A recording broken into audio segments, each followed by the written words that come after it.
Good day po sa inyong lahat. Welcome na naman sa another episode ng ating vlog. So, ang topic po natin for today ay tungkol sa katanungan sa kung paano nga raw ba magpabook ng RTL sa atin. So, dun po sa mga nagtatanong kung paano nga ba magpabook ng RTL sa atin ay napakasimple lamang po. Mag-message po kayo sa Mang Mags FB page. Message nyo po ako doon. Sabihin nyo po, Mang Mags, magpapabook sana kami ng 96 heads. Mang Mags, magpapabook sana kami ng 504 heads. Or kung magkano man yung gusto nyong kung ilan man yung gusto nyong ipabook, sabihin nyo po doon. Tapos sabihin nyo po kung saan po yung location ninyo. Number 1 po yung location para malaman po natin agad kung magkano po yung delivery charge at kung kakayanin po ba ng delivery, kung may rota po tayo dyan para na rin po sa mabilisang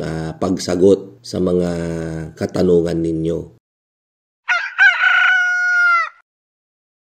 Tungkol naman po sa presyo ng ating RTL, ang isang RTL po natin sa ngayon ay 360 pesos ang pick-up price. Subalit kung ito ay inyong ipapadeliver, ayun, kapag dito lang po sa mga neighboring provinces, dahil ako po ay andito sa Pangasinan, kapag kayo ay taga La Union, Ilocos Sur, Ilocos Norte, Abra, La Union, Nueva Ecija, Nueva Vizcaya, Isabela, dito naman sa sa Tarlac, sa Pampanga, sa Bulacan, hanggang dito naman sa Zambales, ganyan sa Bataan, madali lang naman pong ma-deliver yan as long as mag-a-agree kayo dun sa delivery charge. Kung ikukumpara naman sa iba, kapag malayo, masyadong malaki naman po yung pinapatong na naman nila sa RTL. Lalo na kapag kayo ay dadaan sa ahente. Dahil syempre si ahente, bibilhin niya sa amin ng 360, so kailangan niyang mag-mark up para naman kumita siya. So kadalasang mina-mark up ng mga ahente ay nasa 20 pesos plus i-charge na naman kayo ng delivery charge. Kaya lang ang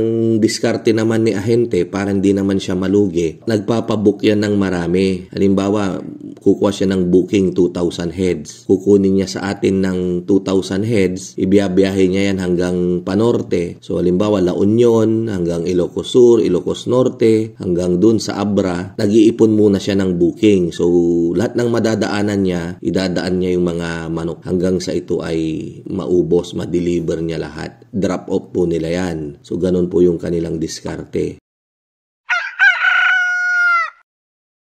Sa battery cages naman po natin, for every 96 heads capacity, pag sinabi po natin dun sa mga hindi familiar, yung cages na po yan ay 96 heads yung kakasya. Yan po ay 15,000 pesos ang halaga niya plus delivery charge na naman. Subalit kung ang order ninyo ay from 48 to 192 heads, pwede naman po nating pagsabayin yan sa delivery. Pagsabayin yung delivery ng cages at RTL. Pero kung above 192 heads, hindi na po kakasya dun sa pang-deliver natin. At saka may stress na po yung manok. Kaya ang mangyayari na po talaga dyan, mauna pong i-deliver yung cages nyo to follow yung RTL. Para pagdating ni RTL, let's say 500 yung order ninyo, ready na po yung cages ninyo. Ikakarga na lang po siya sa cages. Lumalabas po na for every isang manok, 156.25